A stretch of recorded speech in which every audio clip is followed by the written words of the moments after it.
Hem vingut per quedar-nos. Amb Aida Àngel i Iolanda Bacardí.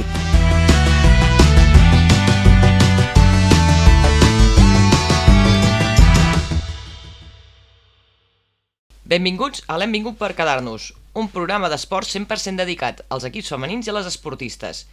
I comencem el programa, com és habitual, repassant l'actualitat esportiva i començant amb el futbol. En els partits de la Definite World Liga F, el Barça va guanyar 2-1 davant la Reial Societat, amb gols de Marta Torrejón i Lucy Brons, i gol per part de De Gil per part de la Real Societat. El titular de la notícia, podríem dir, seria que el Barça ha patit. El titular potser seria que el Barça ha sabut guanyar patint. Fins ara no estàvem acostumats a aquest tipus de partit. Toni, tu també has tingut aquesta sensació? Sí, vist el final del partit amb les arribades de la Real Societat amb molt de perill, patint i demanant l'hora, que es diu. El Barça ens tenia acostumats a fer una primera part dominant i a vegades sense punteria de cara al gol. Les segones parts s'acaben decidint clarament els partits, que aquesta vegada no acabava de definir les seves ocasions de gol, tant de la Oixo com de la Salma. No estava precisa en la circulació de la pelota, en les passades interiors, en la profunditat per bandes, amb Marta per la dreta i Núria per l'esquerra. I amb un gran treball de la Real Societat, de l'equip rival, fidel a les seves intencions en pilota, amplitud per bandes, la profunditat de Francis i Jansen, sortint amb la pilota des de darrere, amb una pressió alta. Partit per treure molta experiència, bon treball del Barça, de com afrontar situacions reals d'ansietat quan no arriba aquest gol. Doncs sí. Llavors, entrant ja més amb l'anàlisi del partit, el que sí vam poder veure és una estructura de joc en forma de rombe per part de la Real Societat, no? Va plantejar un rombo al mig del camp, fixant molt bé els mitjos del Barça. Va aconseguir aparellar jugadores de banda, amb l'amplitud amb la Cecília i la Leguil per la dreta, evitant arribades en profunditat a les laterals del Barça, la Marta per la dreta i la Núria per l'esquerra. També va tenir molt controlades a l'Aitana, la Patri, la Walsh i la Pina en el lloc de creació, molt a sobre de les jugadores en pilota, no les deixava progressar, girar-se, pensar. Amb el rombo va aconseguir també molts recolzaments defensius i a dalt un 1 contra 1 sobre els centrals del Barça. De les estadístiques reflexen el que hem estat dient, no? Dels tirs 20 del Barça i 15 de la Real Societat. En la precisió dels passes 83 del Barça i 73 de la Real Societat. Dels córners 8 del Barça i 7 de la Real Societat. 2 gols del Barça en aquest partit, 2 gols en pilota parada. Sí que va fer coses bé el Barça, però no suficients. Crec que és un molt bon toc d'atenció, tant en l'aspecte tàctic com en l'aspecte emocional. Tàctic, perquè és evident que els equips venen molt preparats per jugar contra el Barça en l'aspecte defensiu i per intentar fer mal al Barça, i en l'aspecte emocional doncs s'ha treballat un aspecte real, en situació real de joc, que és l'ansietat de marcar gol quan vas per darrere en el marcador. Ens pot anar bé pels partits d'Europa i per lo que queda de la temporada, els partits de Lliga. I pot ser que ara els equips vulguin imitar el plantejament que va seguir la Reial Societat? Perquè fins a data d'avui és l'únic equip que ha aconseguit posar el Barça entre l'espasa i la paret. Creus que en el proper partit, que precisament és la Champions League contra el Bayern, podem trobar un esquema similar?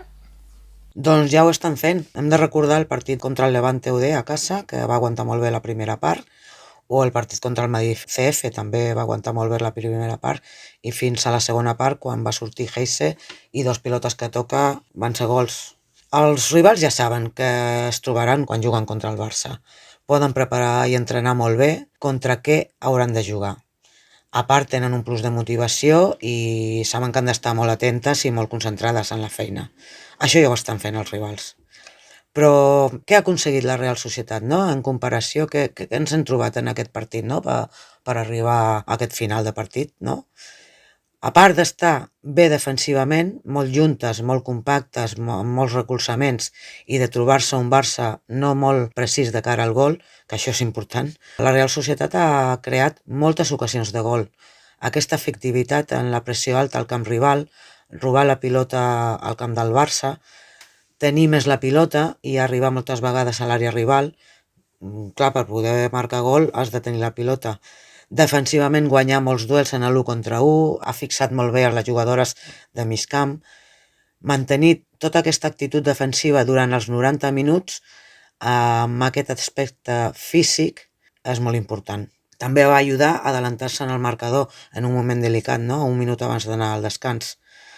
Tot això, mantenir-ho durant 89 minuts, fins al minut 89, i creant perill, que és el que va fer la Real Societat, doncs jo crec que va ser la gran diferència. I bé, a veure, no cal donar pistes als rivals, no? Perquè gairebé està tot inventat, però crec que és molt important com ho entrenes i com impliques a les teves jugadores. I ara passem a parlar del Levante Las Planes, que va perdre 1-4 amb el Real Madrid. Ho vam comentar la setmana passada, que a l'equip no se'l veia amb la mateixa empenta o ganes de lluita que tenia als partits més inicials. Sí, i a més el partit de dissabte crec que ho vam corroborar, no? Perquè vam veure que era així, que fins i tot en els minuts finals va semblar que s'acabava de desinflar. Tu també vas tenir la mateixa sensació, Toñi? Doncs sembla que aquesta és la sensació, no? Però bé, jo veig que les jugadores de Sant Joan d'Espí no tiren el partit, que competeixen durant molts minuts al rival, i efectivament no, la qualitat del Real Madrid en aquesta ocasió i la seva efectivitat acaben per dominar i decidir el partit. Un Real Madrid que no hem d'oblidar que és segon classificat i una de les plantilles més talentoses de la Lliga. I bé, segur que tots pensem el mateix, no? Que aquests no són els partits del Levante Las Planes. Seria important, com no, que treure l'experiència per afrontar els rivals directes en l'objectiu de l'equip, que és mantenir la categoria. Confiem. Tenim bones jugadores i ens han demostrat que ho poden aconseguir. I com es diu en aquestes ocasions, no? La Lliga és molt llarga i no és com es comença, que és com s'acaba. Doncs sí, confiem. I continuem amb el bàsquet. En els partits de la jornada 10 de la Lliga Femenina Endesa, el Barça CBS va guanyar clarament 80-66 a l'IDK Euskotren. El Cadí la Seu va perdre per tan sols un punt, 58-59, amb el València, i l'Espart Girona va guanyar 71-79 amb l'Ozono Global Jairis. Tanquem el bàsquet recordant els compromisos europeus d'aquesta setmana. El dia 8 juga l'Espart Girona, partit de l'Euroleague, contra el DBTK Kunterm, i el Cadí la Seu s'enfronta al Casademont Saragossa aquest dimecres a l'Eurocup. I entrem de ple en l'hoquei patins. Maria, què ens pots destacar d'aquesta jornada? Destacar que aquesta jornada ha estat molt igualada. Al final és un reflexe de com està la classificació, que sobretot al mig d'aquesta classificació està tot superempatat i amb diferències d'1-2 punts pots passar d'anar 9è a anar 5è. I així ho demostren també els resultats d'aquesta jornada, ja que molts equips s'enfrontaven entre ells i eren rivals directes. El primer cas és el de l'Alpicant Rozas, en què va acabar amb victòria de l'equip madrileny per un 4-5, i això ha ajudat a les Rozas a sumar els seus primers punts, mentre que l'Alpicat el segueix mantenint en zona de descens. Després també un duel molt igualat, que va ser just la final de la Lliga Catalana, va ser el de Voltregà 2, Sant Cugat 1, on les voltreganeses van saber aprendre dels errors de la passada setmana d'haver perdut el partit contra el Liceo als últims instants i van saber aguantar el marcador i acabar amb un 2-1 favorable. Pel que fa a l'Igualada Cerdanyola, potser ha estat una sorpresa, ja que l'Igualada venia de bones jornades de guanyar el Liceo i això ha fet pensar, no, que potser anava més com a favorit, però al final, amb un partit molt igualat en què Gemma Soler, després de tornar de la seva lesió a l'espatlla clavícula, va fer 3 gols, el partit va acabar caient cap a les vallesanes. Després també Vilassana 3, 2 Liceo, un partit en què les lleidatanes van saber remuntar en presència de les argentines campiones del món de la passada edició dels World Roller Games, i un Fraga 4, Manlleu 3, on el Manlleu venia destacat per les seves baixes, Dana Casaramona i Nara López, i el Fraga ho va saber aprofitar i va acabar enduent-se el partit per un ajustat resultat. I ja els dos últims duels sí que potser han estat amb més diferència de marcador, que eren Telecable 5, Mataró 1 i Palau 8, Bigues i Riells 1. Veiem com el Palau de Plegamans de moment està intractable i està capdavanter de la Lliga juntament amb el Vilassana. Així doncs, com està ara la classificació? Que ara ja que ja han anat passant més jornades, tenim com 3 grups.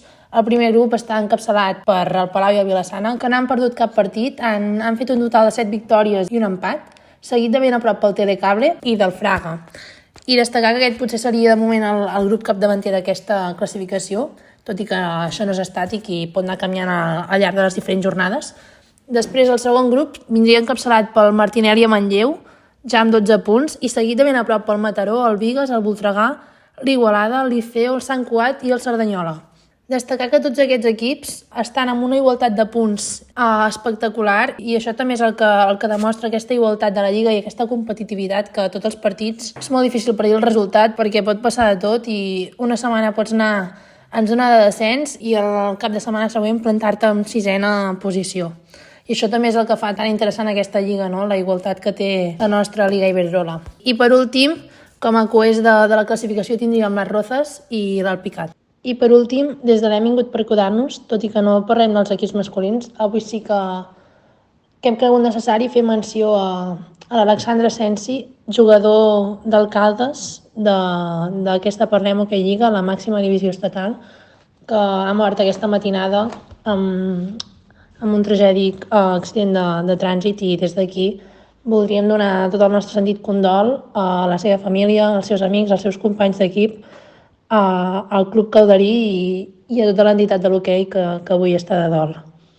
Sí, una abraçada ben forta. I per fi, en handbol, a la Liga Guerreres Iberdrola podem celebrar la primera victòria del CAC Granollers. Contra el seu rival directe a la classificació d'aquesta temporada, el Grafometal Sporting La Rioja, amb un resultat, a més, força ampli, 16-26. Felicitem a l'equip de la capital del Vallès Oriental. I fem un repàs del waterpolo, que va canviar les primeres posicions de la classificació.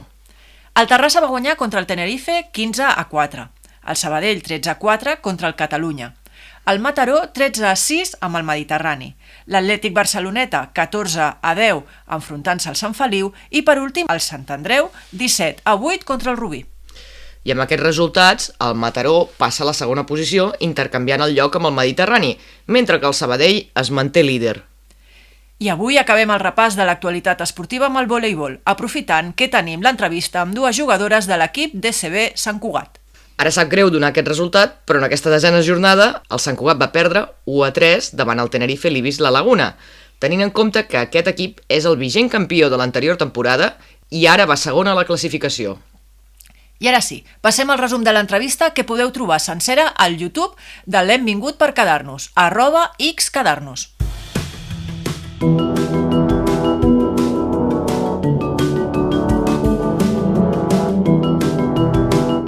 L'entrevista.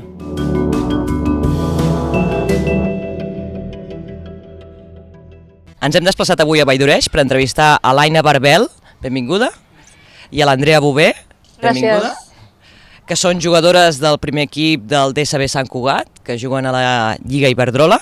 Primer de tot us volíem demanar una valoració inicial sobre com va, ara ja portem uns quants partits, sobre com va aquesta temporada. Crec que l'inici de temporada va ser complicat, més que res perquè portàvem una dinàmica molt bona de la temporada passada. Vam acabar classificant-nos per play-offs, jugant Copa, quedant pràcticament quartes a la Lliga.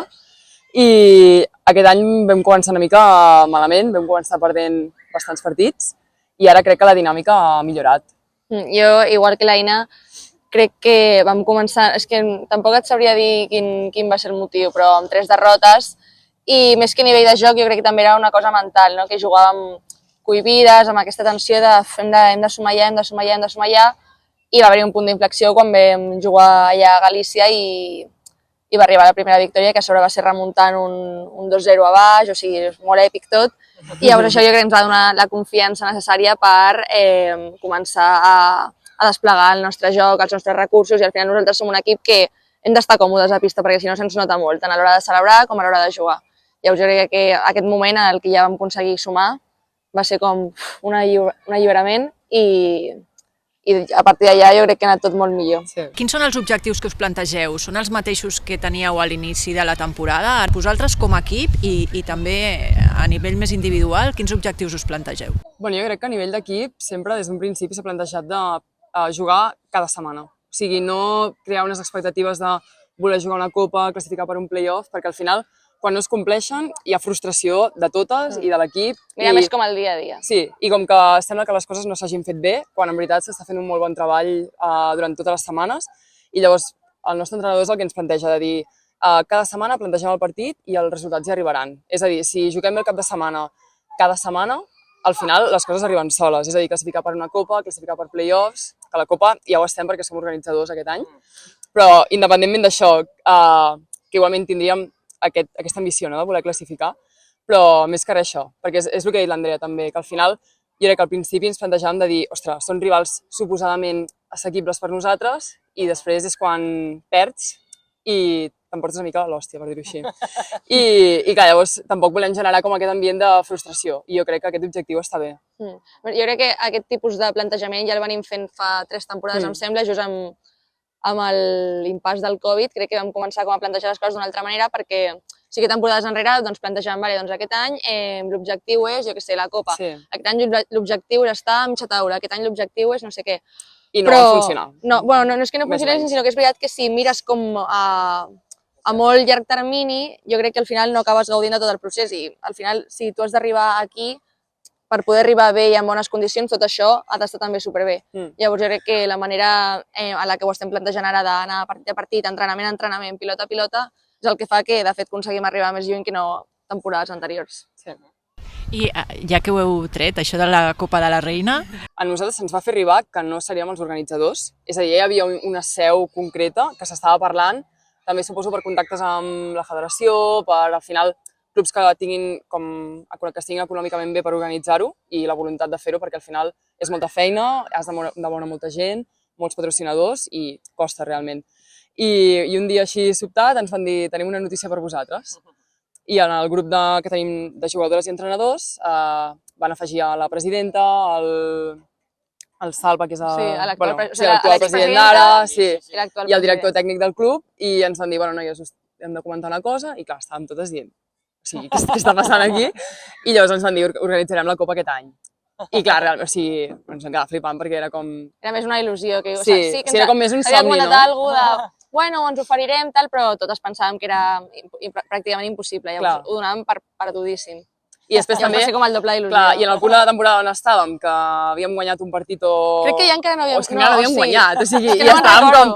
Però sí, va ser com... O havíem guanyat un partit. Sí, i va ser com més el plus aquest, clar, de dir, hòstia, ara sí o sí ens hem de currar més. Va ser victòria contra MB i que ens comuniquessin lo de la seu. Llavors va ser, vinga, ja podem currar, ja podem apretar-nos el cinturó perquè val la pena. Més que res perquè els 6 primers són els que classifiquen a la Copa.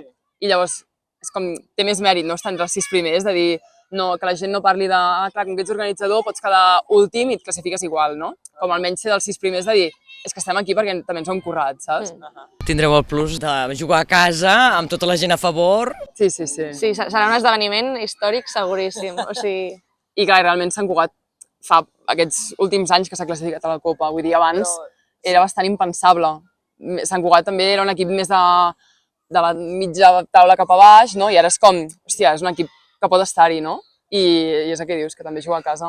El plus de jugar a casa permetia que aquesta vegada passéssim als quarts, ja pensàvem en unes semifinals o una finals, que ja que us preguntava ella quins eren els objectius d'aquesta temporada, si això ara, arrel d'organitzar la Copa de la Reina, això s'incrementa, aquest plus d'exigència o no? Sí, jo crec que sí, perquè al final jugar a casa sabem que la grada ens donarà a vegades l'empenta que necessitem, segur que nosaltres també estem més motivades per voler satisfer les necessitats, les expectatives de la gent que ens vindrà a veure, que segur que el pavelló està a petar, que segur que vindran totes les nenes, tots els pares, tots els nostres amics i familiars, perquè la majoria, excepte una companya, totes som d'aquí o d'aquí a prop. Bueno, i de fet, la companya que no és d'aquí, que és de Mallorca, portarà... 35 persones. Sí, jo crec que serà la que portarà més. Així que segur que jo crec que ens autoexigirem més i voldrem fer un bon paper i a més jo crec que tindrem aquesta confiança de tenir els nostres a prop, de sentir aquest recolzament i tot l'amor del club i de la gent que ens vingui a veure. Volíem fer l'entrevista, centrar-nos primer com objectius del club i després obrir una mica al marc. Per què vau decidir aquest esport? Jo, en el meu cas, va ser perquè feia 6è i els meus pares van dir nena, t'has d'apuntar a algun esport, has de fer alguna cosa. Fas 2 metres? Exacte, fas 2 metres, no pot ser que no estiguis fent res. I clar, havia fet el típic d'extraescolars, però no hi ha centrat mai en res. I clar, és com sent alta, dius el típic de bàsquet, no? Però les meves amigues es van apuntar a vòlei i vaig dir, doncs donem una oportunitat. I llavors vaig tenir com molta sort que al meu institut també feien com un projecte esportiu que era com centrat en el voleibol. Llavors si tu feies com a Granollers, si feies voleibol, balonmano, waterpolo o alguna cosa així, d'algun esport, just en aquell institut en concret era com tu podies fer un entreno al matí amb el teu club, per dir-ho així. I llavors és com que convalidaves una miqueta assignatures de l'institut i el teu esport. per exemple, l'educació física feien vòlei. Llavors, que també dius, ostres, amb l'oportunitat aquesta de poder anar a l'institut que m'agrada i poder fer vòlei, vaig dir, doncs, farem això. I fins aquí, amb 23 anys, doncs ara seguim jugant. Jo també vaig una mica per aquest camí, perquè jo sempre he sigut molt esportista. Vaig fer ballet, patinatge, natació, gimnàstica rítmica, futbol, o sigui, tots els esports del món, tenis. Però bueno, al final de l'escola també hi havia la típica activitat allà en un slot lliure de complementàries que podies fer des de dibuix fins a esports múltiples, vòlei, futbol, de tot una mica. I la meva millor amiga i jo fèiem, o sigui, aquesta que es diu esports, que un dia tocava hockey, l'altre dia tocava bàsquet, l'altre dia handball, qualsevol, però tot el nostre grup d'amigues feien vòlei. Llavors me'n recordo perfectament que sempre ens escapàvem com per la part de darrere, ens anàvem per les cortines allà i ens ficàvem a jugar a vòlei amb elles. I llavors un dia el coordinador ens va dir: oye, Andrea, Mar, ¿os queréis apuntar a vòlei? I nosaltres, vale, sí. I llavors arrel d'allà, clar, jo tenia la sort que jo jugava amb el meu grup d'amigues de classe a vòlei, a l'esport. Llavors, després ens vam començar a apuntar per les tardes com a extraescolar i arrel d'allà vam marxar totes juntes a un club, a Esplugues. I jo després ja vaig entrar a la Blume, que és un centre del rendiment, i ja després vaig venir aquí a Sant Cugat i ara porto 7 o 8 temporades. Vosaltres heu tingut referents esportius? Jo crec que a nivell de voleibol sí, perquè vam tenir com la sort que van jugar un preeuropeu a Granollers, allà al Palau Olímpic, i va venir la selecció espanyola, llavors vam tenir com l'oportunitat aquesta de som nenes que tenim 10 anys, que hem de jugar a vòlei, és la nostra il·lusió, la nostra passió, i de poder veure a la selecció en directe, no? Que allò, hòstia, és com, igual que en tots els esports, vull dir, veus la teva selecció i dius, quina passada, o sigui, jo vull arribar a ser com elles, no? I veure-les a la grada, després poder estar amb elles, fer-te una foto amb elles, no? Era com, realment són els teus referents, no? I jo és com una anècdota així curiosa, jo allà estava com de recollir pilotes, per dir-ho així, o per allà amb les jugadores, i ens vam fer una foto amb les de la selecció espanyola. I llavors, no sé, 8 anys més endavant, vaig anar a la selecció espanyola i hi havia com 2 o 3 jugadores que estaven en aquella foto. I clar, era com, ostres, ara estic jugant amb els meus referents d'aquell moment, no? I va ser com, home, és un xoc que és curiós, no? Perquè dius, o sigui, en quin moment t'ho planteges, no? De dir, puc arribar a jugar amb aquesta gent i mira. Passant de ser referents a ser companyes. Clar, exacte. A nivell de vòlei m'ha passat alguna cosa similar perquè el meu referent així femení del món del vòlei era la Sílvia Araco, perquè la meva entrenadora és Esplugues, típica entrenadora de campus d'estiu i a més, llavors totes teníem com una devoció per ella, ai, vendrà Sílvia esta setmana, la Sílvia! A part era supersimpàtica, superamable i va ser durant 2 o 3 temporades companya nostra del club i clar, jo sempre li deia, ai, és que tu m'entrenaves, tal, i això, i moltíssima il·lusió, la veritat. Si haguéssiu de fer la carta als Reis, què demanaríeu com a jugadores de vòlei per vosaltres com a jugadores, pel club, per l'esport? Jo 20 centímetres més d'alçada. Jo 20 centímetres més de salt, perquè...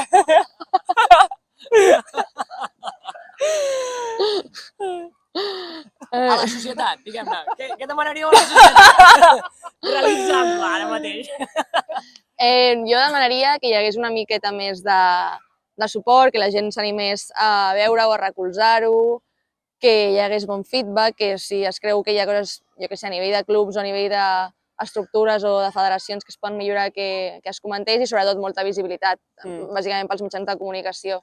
Que li donin una oportunitat al vòlei, no? Que vull dir, és com qualsevol altre esport, que un cop t'hi enganxes ja després tens el vòlei per tota la vida dins teu. És que a part és un esport molt complet perquè jo crec que és, o sigui, no perquè sigui el meu esport, però dins de tots els esports jo crec que és l'esport que dins d'un mateix equip hi ha perfils molt diferents i això és superenriquidor. Al final, l'Aina i jo el que fem a pista és que no té res a veure. O sigui, la tècnica que ella aplica i la que jo aplico són oposades. De fet, jo si hagués de fer el que ella fa o si ella hagués de fer el que jo faig és que ens lesionaríem. Sí. Llavors, això enriqueix molt perquè jo crec que és l'esport d'equip per excel·lència, que és molt xulo de veure. Així que jo demanaria que li donessin una oportunitat i que el visualitzéssim més. Doncs ho deixem aquí per avui. Recupereu l'entrevista completa al nostre canal de YouTube o a les nostres xarxes socials amb l'usuari @xquedarnos. Us hem acompanyat Maria Pons, Toni Muñoz, Maria Anglada, Aida Àngel i Yolanda Bacardit, amb el suport dels serveis tècnics de Ràdio Mollet. I aprofiteu aquest pont per veure el documental de l'Alèxia estrenat aquesta setmana, que al proper programa el comentarem. Adeu. Adeu.